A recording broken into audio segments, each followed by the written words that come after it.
Monday's work. I kind of want to come up with this thing of having quotes for us every week.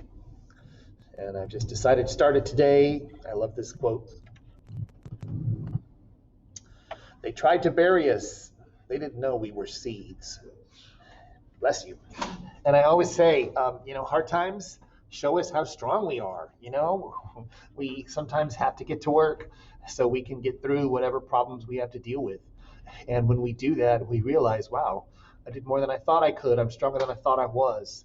So hard times are good for us. Of course, we don't enjoy it during the time, but after the fact, you realize, wow, I got through that. I'm stronger than I thought. So how did you grow? What did you learn about yourself? Like Nikki telling us how she had to do without TV and YouTube for a while. How did you grow this past week? What did you learn from dealing with circumstances that were not ideal? So you can tell us about that in the discussion. And then we have a second discussion, which is our main thing for today.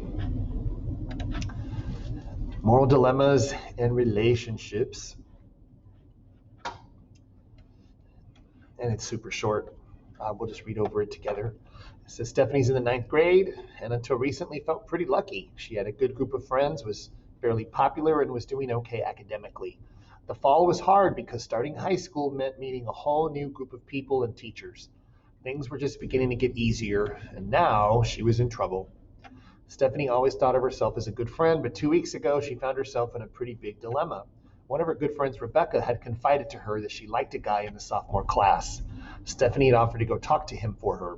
When Stephanie told the boy that Rebecca was interested in him, he told Stephanie he might be interested, but also asked if Stephanie wanted to hang out that Saturday at a local party.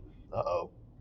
It didn't seem like that big of a deal when Stephanie said yes, but on Saturday she let things get carried away, and the two...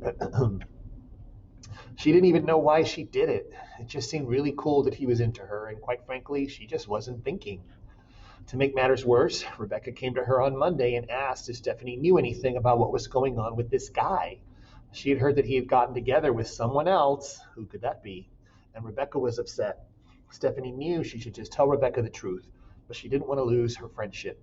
She wanted to find a way where Rebecca wouldn't find out what happened and Stephanie wouldn't lose any friends.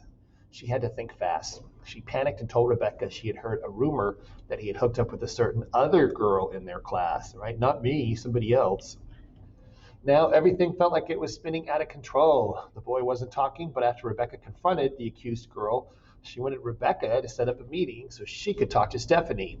This was a mess. So what do you think? What should Stephanie do now that she's in over her head? What can she do? What should she do? And this is interesting. I've had a lot of interesting replies to this. Do you think girls handle conflict differently than guys? How and why? And of course, I'm not talking every single one, right? Like some women are more straight up. Some men don't like to say what they think. It just depends. But in general, what do you think? Do men and women handle conflict differently? Tell me what you think and why. And then we'll come back and look at these in a little while. And then we're pretty much done for the day. So if you haven't answered yet, go ahead and answer, and then we'll go over some of these answers.